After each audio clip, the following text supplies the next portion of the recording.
আমি উঠতে পারি, গাড়ির থেকেও জোরে দৌড়াতে পারি, পাহাড়ের থেকেও লাফাতে পারি।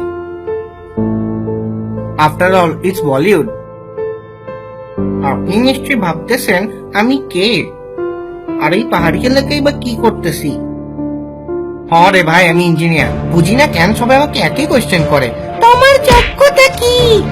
বলো বলো, তোমার যোগ্যতা কি? তারা আমার যোগ্যতা দেখাইতেছি। তারপর আমি ঢাকা শহরে চলে আসছি। ট্যাক্সির ভাড়া ছিল না, তাই ট্যাক্সির উপরে চড়ে আসছি। পুরো ঢাকা শহর এমনিই ঘুরছি, but I must say it was really fun. হ্যাঁ, মাঝে মাঝে একটু সমস্যা হইতো। ভাই গুলিস্তান। তারপর আমাকে পুলিশে ধরে নিয়ে গিয়ে বলছে এমনি গাড়ির উপর নিচে ঝুলা যাওয়া যাবে না, গেলে গাড়িতে বসে যেতে হবে। তারপর আমি একটা গুহা দিয়ে পালাই গেছি। 1 মিনিট, আপনি নিশ্চয়ই ভাবতেছেন এই মেয়েটাকে, আর আমার সাথে বা কি করতেছে? কেন ভাই, ইঞ্জিনিয়ার কি মেয়ে পটাইতে পারে না? আর জানি না বা কি করবেন, এমনি মেয়েটা এখন আগুনে মইরেই যাবো।